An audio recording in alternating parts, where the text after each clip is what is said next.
তুফানগঞ্জ ২ নম্বর ব্লকের ভানুকুমারী ১ নম্বর গ্রাম পঞ্চায়েতের বক্সিরহাট বাজার মারোয়ারিপট্টি এলাকায় গতকাল গভীর রাতে ভয়াবহ অগ্নিকাণ্ডের ঘটনা ঘটে।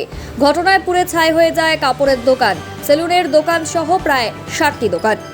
খবর পেয়ে ঘটনাস্থলে ছুটে আসে তুফানগঞ্জ ও বক্সিরহাট দমকল কেন্দ্রের ৩টি ইঞ্জিন। দীর্ঘ প্রায় ৩ ঘন্টার চেষ্টায় নিয়ন্ত্রণে আসে আগুন, তবে ৬০টি দোকানের সমস্তটাই পুড়ে ছাই হয়ে যায়।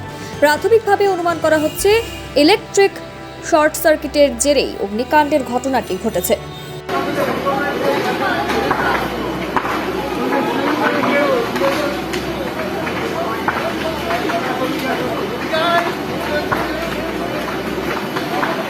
দেখি পুরোটাই আগুন ধরে গেছে।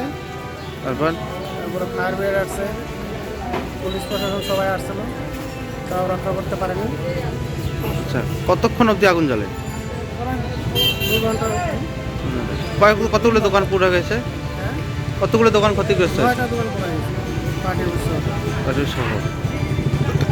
ফায়ার ব্রিগেড অনেক চেষ্টা করে, অনেক চেষ্টা করছি, 3টা ফায়ার ব্রিগেড আসছে। আসাম থেকে আসছে? 3টা ফায়ার ব্রিগেড আসছে। তো কত টাকার ক্ষতি হয়েছে? আপনার কি দোকান ছিল? আমার সেলুনের দোকান ছিল। কত টাকার ক্ষতি হয়েছে? তার মানে আমার নিজস্ব দোকান 15,000 টাকা মতো হয়েছে। ঠিক আছে। কেউ আসছিল? বিদ্যুৎ ডিপার্টমেন্ট বা কিছু কারেন্ট ছিল? হ্যাঁ, আসছিল। তারপর কি মানে এখন কি চাচ্ছেন? কি হলে ভালো? প্রশাসনের সরকারি কোনো সুযোগ সুবিধা থাকলে আমাদের সহযোগিতা করতে হলে এখন কি ভালো হয়। কি খাবেন এখন? এই যে দোকানটা পড়ে গেল, এই নতুন করে আবার এখন কী করবো, কিছু তো করার মতো সুযোগ সুবিধা নেই। আচ্ছা, আপনার নাম? আমার নাম মানিক সিং। আপনার দোকানটা কোথায় ছিল? এই জায়গাটার নাম? এই যে মারোয়ারিপট্টি। মারোয়ারিপট্টি। এদিকে দেখা গেল। হ্যাঁ,